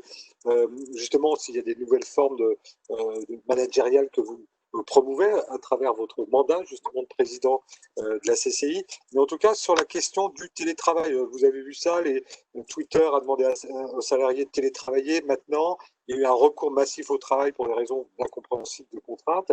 Comment est-ce que vous avez appliqué cette méthode dans votre entreprise, monsieur Tréchard? Et puis, quel garde-fou vous avez établi justement pour peut-être rejoindre une préoccupation, une question du public que je vous livre. Le télétravail peut-il être une nouvelle forme d'organisation du travail, conciliant une qualité de vie personnelle et l'efficacité des entreprises? Avec ma petite question, mais est-ce qu'il ne faut pas se méfier aussi d'abus? Est-ce qu'il n'y a pas une question de mesure? Je vous laisse répondre. Deux casquettes. Première casquette, Chambre de commerce et d'industrie. J'étais en réunion téléphonique il y a quelques jours avec des représentants de la CFDT du local, hein, enfin en l'occurrence régional et territorial, pour qu'on puisse travailler et se mettre autour de la table pour discuter, de voir comment on peut essayer de travailler et d'appréhender la suite de ce qui se passe par rapport à cet événement. Donc, il y a un gros sujet et en fait, moi, loin d'avoir des certitudes, je pense qu'il y a effectivement des choses qui arrivent et il faut avant tout discuter pour voir comment on peut faire. En tout cas, côté entreprise, ma position et celle que je prône en tant que président de la Chambre de commerce et d'industrie, c'est que pas de certitude, une situation, du dialogue pour trouver effectivement des pistes d'organisation pour l'avenir. Donc ça, c'est le premier point, c'est côté CCI. Côté CID, en l'espace de 24 heures, j'avais 100% de mon personnel qui n'était plus là, tout d'un coup, quoi. Donc, c'est-à-dire qu'en fait, je venais ici pour des questions de sécurité de site, moi, tous les jours, travailler tout seul. Voilà, avec un de mes associés, et voilà, j'avais un de mes fils qui venait travailler ses cours en visio, etc., ici, donc vide, hein, on a 1600 mètres carrés ici, et tout vide. Donc, et on s'adapte et on a passé du temps en visioconférence. Vous voulez mon avis, moi, faire des visioconférences toute la journée, j'en ai un peu ras-le-bol. Et c'est un plaisir d'être avec vous là, mais enfin, réciproque. On fait des heures, les deux. Oui, pareil. des heures et des heures et des heures de visioconférence. Moi, la relation humaine me manque. Je veux dire, donc, voilà, la relation humaine me manque. Et j'ai un sujet d'inquiétude personnelle. On va voir comment les choses vont se... Bien sûr, le télétravail s'est installé d'une certaine manière et très rapidement compte tenu de la situation pandémique. Moi, je ne vois pas d'organisation possible d'entreprise dans lesquelles il n'y ait que du télétravail, parce que je ne vois pas où est le lien social. Et pour moi, le lien social, le lien humain, on est quand même des animaux affectifs. Enfin, on a besoin, alors peut-être plus de se toucher, mais enfin moins de se voir. Donc, si on ne se serre plus la main, bah, au moins, enfin, je ne sais pas, pouvoir croiser des regards, des sourires, des expressions corporelles, voilà, peut-être s'engueuler, effectivement, enfin vivre. Et moi, c'est une conviction. Alors, je ne sais pas où ça nous emmène. Voilà, ma conviction, c'est que tout télétravail, je suis spontanément pas favorable pour des questions très personnelles, parce que moi, j'aime bien les gens et j'aime bien les voir et discuter. Et puis, je trouve que pour créer du lien, c'est la raison pour laquelle on se voit avec des amis. Sans ça, vous n'auriez jamais d'amis chez vous pour dîner. On pourrait très bien s'appeler simplement au téléphone.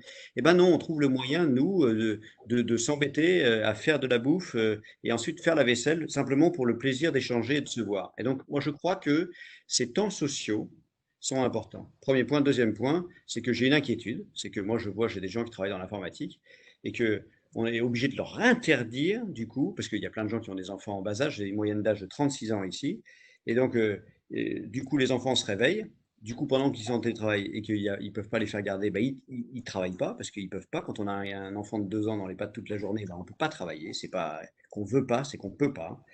Dès qu'on s'y met, dans les visios, on a plein d'enfants qui viennent. Alors, il y a des enfants qui sont sages, qui se mettent là, qui regardent les gens bouger, puis il y en a d'autres qui sautent, qui crient, etc. Et du coup, ça donne des horaires n'importe quoi.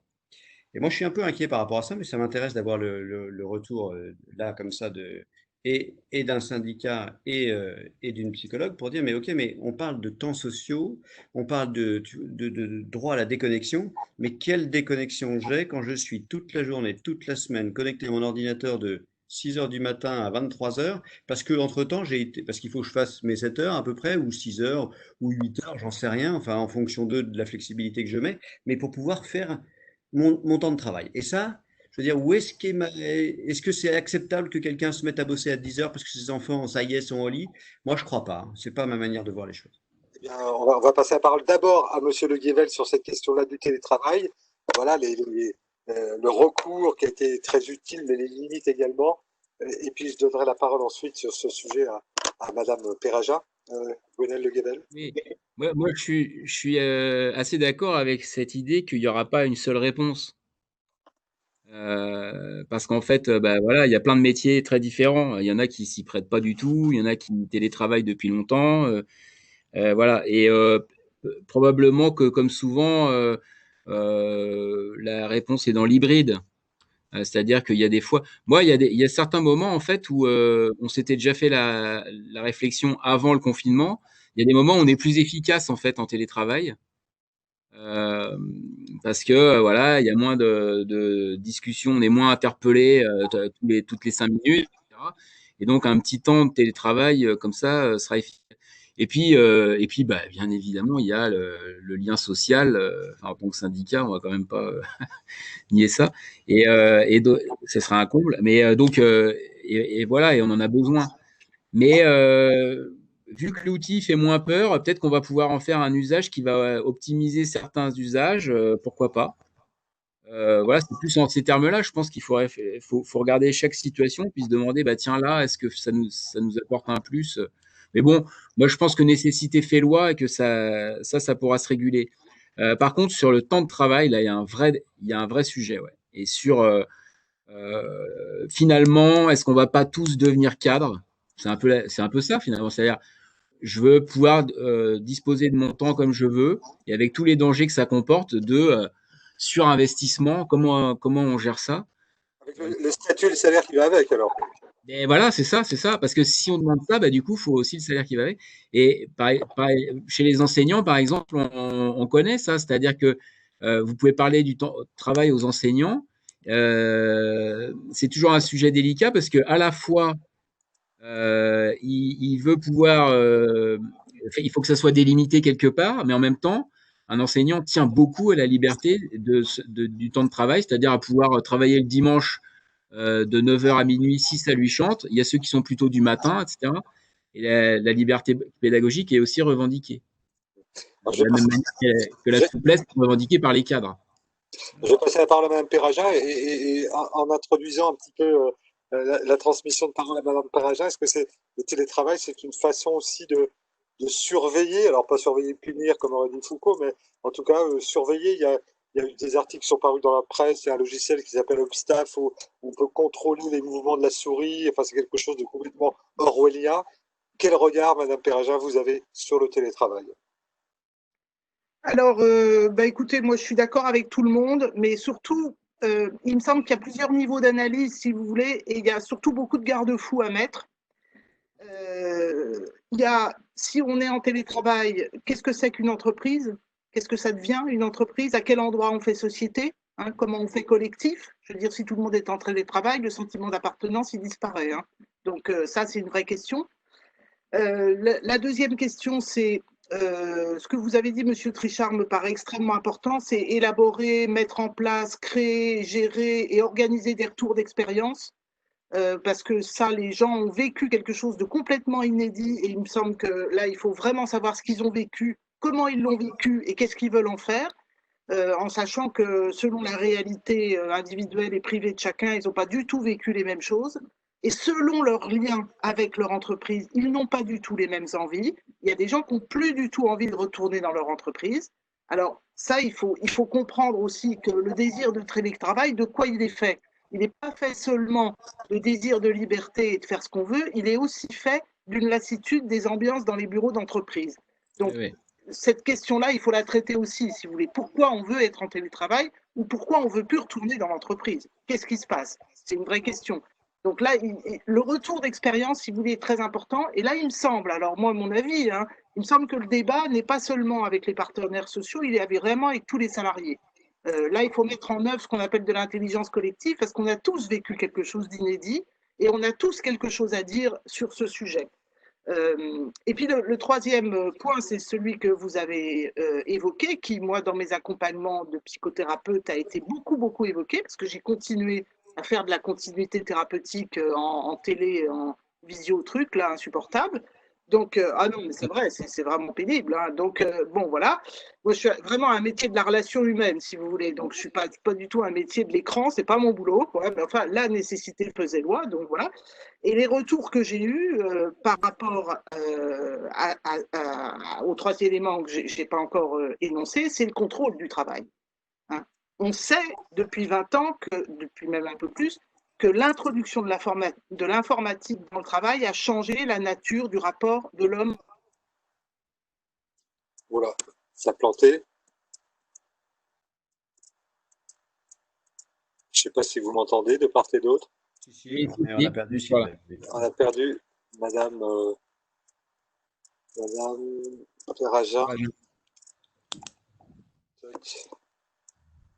Contrôlé. Vous pouvez reprendre, Madame Perraja, ça coupe. La seule chose, c'est que je veux dire que vous parliez de surveiller et punir. Le troisième sujet du télétravail, c'est le contrôle du travail. C'est comment on va faire pour contrôler le travail. Là, moi, j'ai eu des retours d'expérience épouvantables où les gens se sentaient super contrôlés. On les oblige à se loguer à leur ordinateur à 9 heures. On les met en Skype potentiel tout le temps, c'est-à-dire qu'ils sont potentiellement surveillés toute la journée. Donc, je ne sais pas si vous vous souvenez de ce que racontait Michel Foucault sur le panoptique de Bentham, c'était la création d'une prison circulaire avec au centre une tour qui avait la possibilité de regarder dans toutes les cellules, mais avec une lumière dirigée vers les cellules, ce qui fait que les prisonniers ne savaient pas s'ils étaient regardés. Donc, qu'est-ce qui s'est passé? C'est une autosurveillance. Donc, on intègre la surveillance. Or, je crois qu'on est en train de passer d'une société de répression à une société de surveillance. Donc, qui surveille qui? Comment on fait? Et ça, il faut vraiment le réfléchir et l'analyser avant de le mettre en place. Que le télétravail à 100%, ça va être de la surveillance et comment on va l'appliquer. Donc, ça, c'est vraiment une question absolument fondamentale. Et pour vous dire la vérité, je crois, moi je pense, et mon avis, c'est que un petit peu de télétravail ne nuit pas à la santé.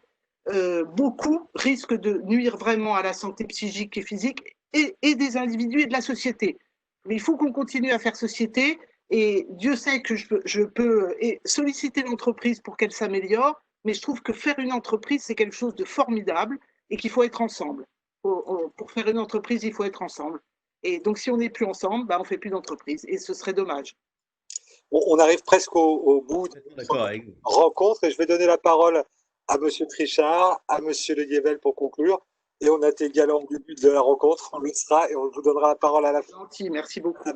Perraja. Monsieur Trichard, vous faites vôtre les propos, j'imagine, de Madame Perraja. Vous l'avez dit déjà dans votre intervention il y a quelques instants, c'est pas votre truc, le télétravail, vous ne serez pas un promoteur de cela. Et s'il faut J'ai le pas faire, dit c'est ça, pas j'ai pour pas dit votre ça, j'ai pas dit ça, ne me faites pas dire. Non, Allez-y. non, j'ai pas dit ça, j'ai pas dit ça. Non, non, j'ai pas dit ça. Et je vais reprendre exactement les propos qui ont été dits juste avant, que je partage pleinement. Oui, il faut du télétravail. Je crois qu'effectivement notre société est avancée aujourd'hui dans cette forme-là. Deux, il faut du dialogue, beaucoup de dialogue, etc., pour justement faire en sorte de trouver le modèle qui permet, enfin le modèle, si jamais on peut appeler ça un modèle, mais en tout cas l'organisation liée à l'entreprise qui permette de l'accueillir le mieux possible et dans des effectivement proportions qui sont à définir et qui dépendront très vraisemblablement et des métiers et des organisations. Ensuite, je crois fondamentalement, et c'était le cas justement, oui, à la création de la société. Le terme même veut dire ça, d'accord? Et donc, effectivement, il faut qu'on puisse avoir des espaces de rencontre, des espaces de communication. Je l'ai évoqué tout à l'heure et ça vient d'être évoqué. Et moi, j'y crois beaucoup. Donc, accueil, adaptation, dialogue et trouver les pistes qui soient les pistes équilibrées pour un travail aménagé avec effectivement une situation qui est celle-là aujourd'hui pour effectivement faire en sorte que tout le monde puisse travailler dans les meilleures conditions possibles en faisant en sorte évidemment d'avoir tout le temps à l'esprit le fait que les risques psychosociaux, ça existe et que pour ça, on a, j'ai envie de dire, je ne sais pas si c'est un devoir ou une responsabilité, en tout cas un engagement collectif au sein des entreprises pour essayer de trouver des solutions qui fassent que ça ne se passe pas et que donc on soit dans le mieux-être possible. Et puis une petite question sincère, comment va votre entreprise après cette crise? Vous la surmontez, Monsieur Richard, cette crise? Bah, écoutez, on a la chance d'avoir du capital détenu par les gens ici, qu'on a structurellement très peu de distribution, et donc on a une société qui était solide avant, donc elle ressort moins solide derrière parce que la crise évidemment nous a touchés tous, hein, et voilà, mais on a des gens qui sont très très très motivés, et voilà, et qui reviennent les uns après les autres, qui s'organisent et puis qui ont travaillé de chez eux en relation avec les clients au quotidien. Donc je pense qu'on fait partie des entreprises qui seront encore là en 2021. Je vous le souhaite. Merci beaucoup d'avoir participé, malgré un emploi du temps que j'imagine très chargé, à cette table ronde, à cette conférence, cette vidéoconférence. Monsieur Le Guével, on sent que le code du travail change et le monde bouge. Le rôle du syndicat, il est de plus en plus prégnant là-dessus ou il va s'effacer au bénéfice de modes d'auto-organisation intra-entreprise? Il y a quelque chose qui peut être un petit peu dangereux pour vous, là, les syndicats. Bah, le syndicat, en fait, il va devoir évoluer, mais comme tout le monde, quoi. Ça, c'est la vie, j'ai envie de dire. Par contre, je pense qu'il y a des rôles qu'on a dans les entreprises et dont on aura besoin encore longtemps. Peut-être que le syndicalisme, il a à être moins réactif et à être plus dans un syndicalisme de proposition. Ça, c'est quelque chose qu'on porte depuis longtemps. Mais voilà, il y a des rôles, par exemple, je pense avoir, comme je disais tout à l'heure, des lieux où on peut se dire qu'on n'y arrive pas, puis il y a un lieu de réflexion, de proposition, de construction d'alternatives. Je pense on a besoin, et on aura encore besoin longtemps de lieux où on puisse faire un pas de côté aussi. On a beaucoup le nez dans le guidon hein, au travail. On est pressé de réussir. Et là, j'ai envie de terminer avec la casquette enseignant. Hein. Je reviens à cette idée là du statut de l'erreur, de la place qu'on fait à l'erreur dans notre société généralement, et notamment à l'école. En fait, très très tôt, on nous met dans cette disposition de noter, de comparer, de juger. Et je crois qu'il y a vraiment, on a des politiques qui se vantent de dormir 5 heures par nuit. Faut pas être faible, faut pas avoir de coups de mou. Voilà. Et je pense qu'on a vraiment cette question à se poser de quelle place on fait à la fragilité et comment on l'accueille un peu mieux. Euh, voilà, on a tous des moments d'une carrière où on a peut-être moins de temps, on est moins dispo, etc. Et comment on peut faire une place à ça et que on soit pas que dans la course comme ça à la note, à avoir 5 étoiles, 4 étoiles, 4 étoiles et demie. Voilà. Et une réflexion qui me venait suite à tous nos échanges. Très bien. Et puis l'entreprise, c'est pas forcément la zizanie, je dis ça en référence à l'album d'Astérix. C'est un petit que j'avais mis, voilà. Voilà, tous les symboles. Merci, monsieur Leguével. Le mot de la fin. Merci encore à vous trois, mais le mot de la fin à vous, Sylvaine Perragin. Et puis peut-être quelque chose pour ouvrir, c'est un truc de journaliste. Est-ce que on est dans une société qui va savoir, alors vous n'avez pas de boule de cristal, je sais, mais re-questionner le travail, l'entreprise, la société. Qu'est-ce que vous en pensez? Est-ce que vous êtes optimiste ou pas là-dessus? Alors, je ne suis certainement pas optimiste, mais je suis pas pessimiste non plus. Je travaille. Donc, par rapport, vous savez, il y a eu tout un discours sur le monde d'avant et le monde d'après. Je crois qu'il y aura le monde d'après que nous construirons. Donc, par rapport à ce que disait Monsieur Le Guével, aux espaces de discussion, par rapport au travail de Monsieur Trichard, par rapport, chacun doit faire quelque chose à son niveau si on veut que les choses bougent. Et elles doivent bouger parce que il y a une véritable demande de ce que le rapport au travail change, de ce que peut-être le lien de subordination soit re-questionné, de ce que le rapport au travail soit différent. Mais il y a une chose dont je suis sûre, c'est que si on ne fait rien, il ne se passera rien. Ça, c'est officiel. Donc, à chacun de prendre la responsabilité et de sa parole et de son pouvoir d'agir, si vous voulez, à son niveau, pour demander ce qui va faire bouger l'ensemble. La société, c'est pas que ça, bien sûr, mais c'est aussi des sommes d'individus dans des contextes différents et que chacun fasse quelque chose à son niveau et les choses, elles changeront. Et après, on se dira qu'on a bien raison d'avoir été optimiste, même si on ne l'était pas. On est toutes et tous responsables de ce qui arrivera après. On est responsable, absolument, oui. Très bien. Merci infiniment d'avoir accepté de participer à cette Merci à vous. table ronde. Voilà, avec cette technique pas très confortable à la longue, mais en tout cas, merci pour la qualité de vos interventions. Je vous souhaite une bonne continuation dans vos domaines d'activité respectifs.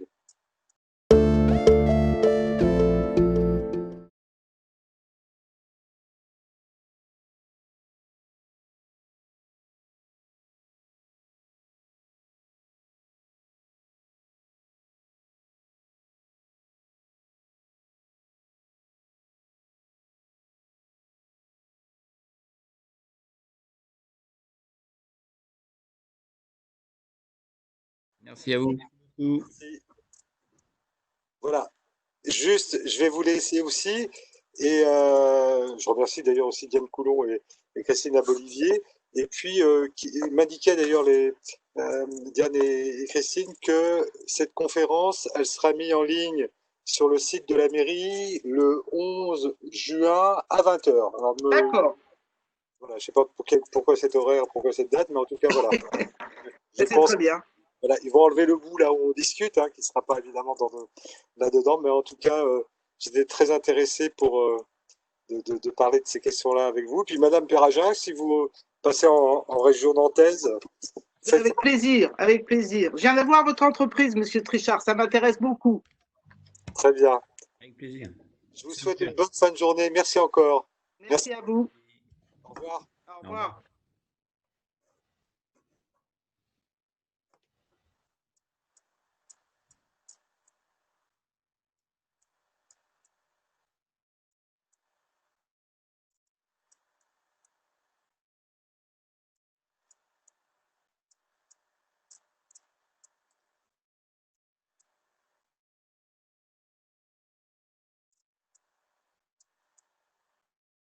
Oui, Diane. Ça vient de se ça vient de se terminer.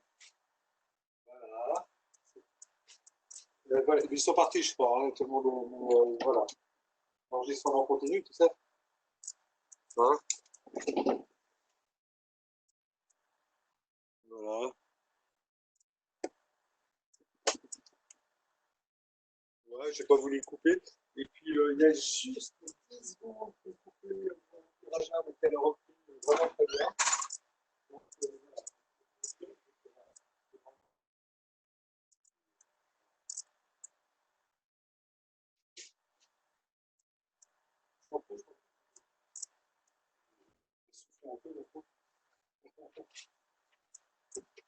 ça protège très bien, tu vois, avec les... Alors, pendant que là, il y a de la banque, le corps du chef d'entreprise, pas tout à fait le même que la chercheuse, c'est moi. Voilà, mais, donc, voilà. Je ne pense pas des empoignades, mais des choses, des accords de fond. Je suis revenue en visio là. Ah, c'est là, d'accord. Ok, super. Ok, donc voilà. Il y a eu du débat quoi quand même. Il y a eu du débat, ouais, ouais. Bah, Je coupe l'enregistrement là, ça sert à rien qu'on s'enregistre.